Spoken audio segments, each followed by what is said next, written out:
Hello everyone, welcome back to the channel. Don't worry, I'm not turning this into a cooking show, although I have just finished making myself an orzo, chicken and chorizo orzo. It looks very nice, but that's not what we're here to talk about. I've just jumped off the turbo, and I wasn't actually going to make a video this week, but I was in fact quite inspired by a ride I did at the weekend. I rode across to Halesowen on a bit of a whim really. Sometimes with my rides I like to, go to some interesting places and things that are a little bit quirky. And this one was actually because it's one of the last 10 or so remaining outdoor velodromes left in the UK. I've got to be honest, the ride across there was not the nicest, but when I got there, I actually really enjoyed, having a look around the track and the facilities. And it took me back really to memories of how it all first started for me, picking up my first bike at somewhere not too dissimilar from that, to be honest. Back home on the Isle of Man, we had the NSC, the National Sports Centre, a perimeter circuit around the outside of the athletics track. And yeah, that's where I really fell in love with cycling. I think facilities like that back home on the Isle of Man and also here in the UK are crucial to bringing young riders through, letting people hone their skills at a safe facility environment. And yeah, it's where kind of the journey begins for so many young cyclists and successful professionals that we see today. So yeah, we'll be diving in a little bit more into that today. But also a little bit into my story. I've touched on it there, but we're going to go a little bit deeper in this video. So I'm going to share with you guys my kind of story really from when I first picked up a bike right through grassroots and under 23 level to when I moved to Europe. I'll tell you a little bit about the ups and downs that I went through on that journey, some challenging times, as with anything you're gonna have challenges along the way. But yeah, I feel very grateful for kind of the journey I've had up until this point. So going right back to where it all began, I suppose, I first remember picking up a bike probably around the age of 4. There's a brilliant photo, I can see it in my mind, but if I can find it then I'll pop it up on the video here. And then not long after, started racing really, not obviously competitively, but down at my local BMX track. I think I started racing from about the age of 5. I used to absolutely love it. On a Sunday morning we used to go down there, and I think we did 3 heats and then a finals, and it was like a 50-second all-out blast. Used to come over the line and have an asthma attack almost, and that's like my real first memories of kind of getting into cycling and really enjoying it and loving riding my bike really, and having fun with my friends as well, because we used to have a right good group of lads down there we used to race with. And not long after that I started doing the Tuesday Night League, which has become quite famous now for bringing young talent through on the island. Obviously Mark Cavendish and many other pros have come through that system. It's kind of how the cycling community on the Isle of Man all come together and find that enjoyment and passion for the sport. And that's the same story for me really. That's where I first started, through the years from that age, moving up the categories from like a schoolboy youth to under 14, under 16. We travelled away on the weekends to come and race in the UK quite a lot. We all used to travel together, so even when I was say 12 years old, we were travelling with the under 16s, the older riders, learning a little bit from them, trying to follow in the footsteps of riders that have come through that system previously.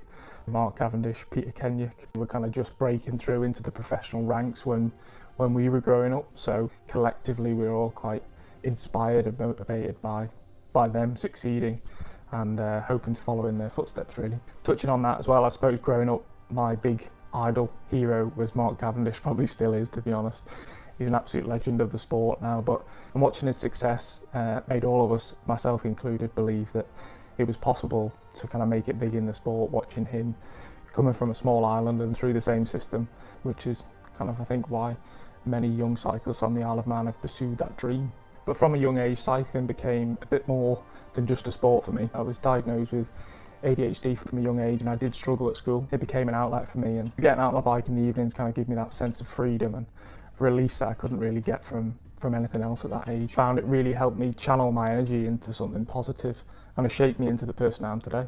So the big breakthrough moment, I suppose, moment of realisation of when I wanted to pursue cycling as a professional career came in 2011 when we did the Commonwealth Youth Games. I represented the Isle of Man. It was my first time at a kind of a major international competition, and it was that event really that kind of lit the fire for me and made me want to pursue cycling seriously.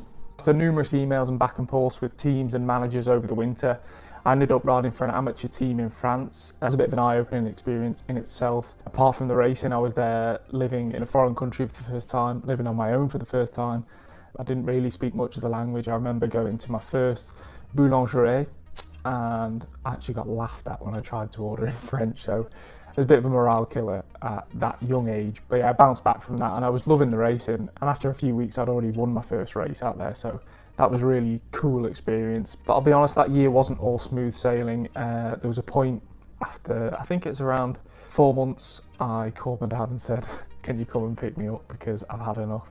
Which came after a few things really. I was living in an apartment with a couple of older European guys that I had suspicions that were doing questionable things at the time, and I mentioned this to the manager and nothing was done about it, and I wasn't completely comfortable in that environment. So yeah, like I say, called my dad and said, come and pick me up please, and to be fair to him, drove down the next day and come and collected me. Yeah, probably a sign of my parents really, who've always been really supportive of me no matter what my decisions have been in life. So yeah, that winter when I came home, I kind of reevaluated things and kind of had a long hard think about if I actually wanted to continue cycling.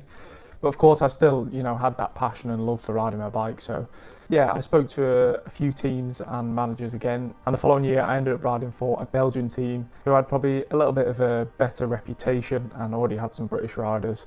I had the support of the Dave Rayner Fund as well for that following year, so that kind of made that transition to Europe a little bit easier. And I was living in a house with 2 Aussies, 2 Kiwis and an Irishman. I'm sure there's a bad joke to be had about that, but joking aside, it was a great year and I ended up staying in Belgium for 4 seasons after that. And my love and passion for the sport just grew stronger and stronger. There's plenty of stories to be told there, but maybe I'll leave that for another video. But anyway, that's enough of my story for now. If you'd like to hear a little bit more about my journey through cycling in a little bit more depth, we might have to do another video on that, but let me know in the comments if that's something you'd be interested in hearing about. So cutting back to, I suppose, the main inspiration for this video, the grassroots side of the sport. So places like the Halesowen velodrome that I rode across to on Saturday, the places where I grew up riding my bike, the NSC, the local BMX track in Ramsey, places like that are so key to helping young riders get on their bike for the first time, develop their skills and fall in love with cycling. And I think these facilities are more than just circuits or tracks. They're, you know, places where friendships are built and dreams are born for people that aspire to be professional athletes. And I think it's why we need to kind of protect these places and why I wanted to talk a little bit about them today.